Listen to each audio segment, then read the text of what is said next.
Hello, my name is Charles Gardner. I'm the executive director of INCO. INCO is a nonprofit organization that supports the rights of 98 million adults worldwide who use safer nicotine to avoid toxic forms of tobacco. I want to address the issue of flavor bans, specifically with one safer nicotine alternative, which we often call e-cigarettes or nicotine vapes. No flavor ban for these products should be considered without first conducting a careful health impact study. How many fewer teens will vape if this ban is passed? How many teen vapors will switch to smoking if such a ban is passed?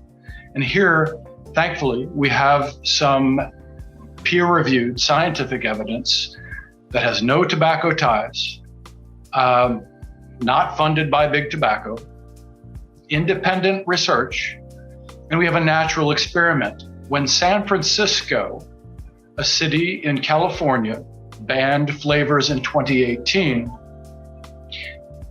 high school smoking in San Francisco doubled by 2019, but teen smoking continued to decline in all of the surrounding school districts.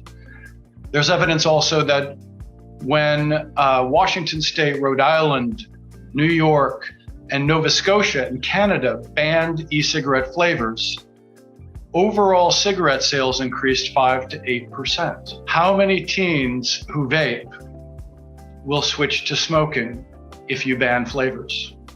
Next, how many adults who vape, which is most of the people who are frequent vapors who actually buy the things and own the things, will relapse to smoking if you ban flavors? My own survey of advocates who are actually energized about these products shows that 12% of them will relapse to smoking. Now, there are 11 million vapors in the United States. 12% of 11 million is a lot of people. There are 2.3 million vapors in the UK. That's a lot of people. There are 7.5 million vapors in the EU who have quit smoking. That would be 12% of that would be a lot. But we have actually now much better data that has come out of George Washington University, researchers who are not slackers, they're good researchers, and who are not paid by big tobacco. What they found, not just looking at advocates, is in the general population in the United States.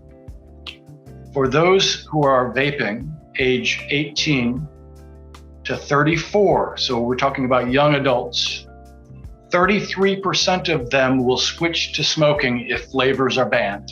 1 out of 3 young adults will switch from a lower harm product, which is potentially at least 95% safer than smoking, to a deadly product if you ban flavors.